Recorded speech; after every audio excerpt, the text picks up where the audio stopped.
کا نام لے کر جو بڑا مہربان نہایت رحم والا ہے۔ اے پیغمبر صلی اللہ علیہ وآلہ وسلم، مسلمانوں سے کہہ دو کہ جب اپنی بیویوں کو طلاق دینے لگو تو ان کی عدت کو پیش نظر رکھ کر طلاق دو اور عدت کا شمار رکھو، اور اللہ سے جو تمہارا پروردگار ہے ڈرو۔ نہ تو تم ہی ان کو ایام عدت میں ان کے گھروں سے نکالو اور نہ وہ خود ہی نکلیں۔ ہاں، اگر وہ کھلی بے حیائی کریں تو اور بات ہے، اور یہ اللہ کی حدیں ہیں، اور جو اللہ کی حدوں سے تجاوز کرے گا وہ اپنے آپ پر ظلم کرے گا۔ اے طلاق دینے والے، تجھے کیا معلوم، شاید اللہ اس کے بعد رجعت کی کوئی سبیل پیدا کر دے۔ پھر جب وہ اپنی میعاد یعنی عدت ختم ہونے کے قریب پہنچ جائیں تو یا تو ان کو اچھی طرح سے زوجیت میں رہنے دو یا اچھی طرح سے علیحدہ کر دو، اور اپنے میں سے 2 منصف مردوں کو گواہ کر لو، اور اے گواہو، اللہ کے لیے درست گواہی دینا۔ ان باتوں سے اس شخص کو نصیحت کی جاتی ہے جو اللہ پر اور روز آخرت پر ایمان رکھتا ہے، اور جو کوئی اللہ سے ڈرے گا وہ اس کے لیے رنج و غم سے نجات کی صورت پیدا کر دے گا، اور اس کو ایسی جگہ سے رزق دے گا جہاں سے اس کو وہم و گمان بھی نہ ہو، اور جو اللہ پر بھروسہ رکھے گا تو وہ اس کے لیے کافی ہوگا۔ اللہ اپنے کام کو جو وہ کرنا چاہتا ہے پورا کر دیتا ہے۔ اللہ نے ہر چیز کا اندازہ مقرر کر رکھا ہے۔ اور تمہاری طلاق والی بیویاں جو حیض سے نا امید ہو چکی ہوں، اگر تم کو ان کی عدت کے بارے میں شبہ ہو تو ان کی عدت 3 مہینے ہے، اور جن کو ابھی حیض نہیں آنے لگا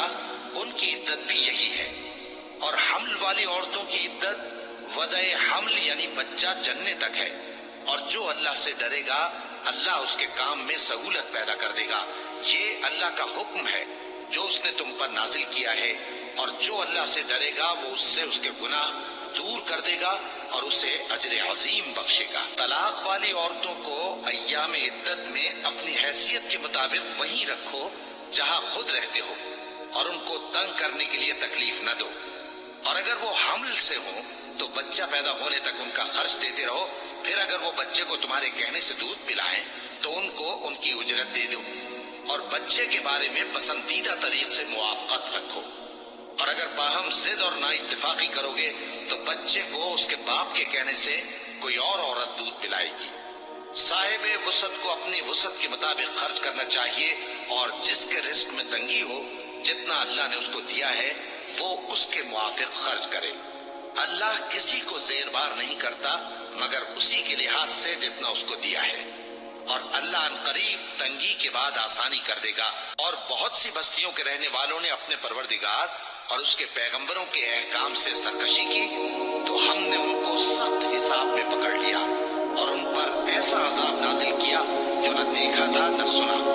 سو انہوں نے اپنے کاموں کی سزا کا مزہ چکھ لیا، اور ان کا انجام نقصان ہی تو تھا۔ اللہ نے ان کے لیے سخت عذاب تیار کر رکھا ہے۔ تو اے عقل والو جو ایمان لائے ہو، اللہ سے ڈرو۔ اللہ نے تمہارے پاس نصیحت بھیج دی ہے، یعنی ایسے پیغمبر جو تمہارے سامنے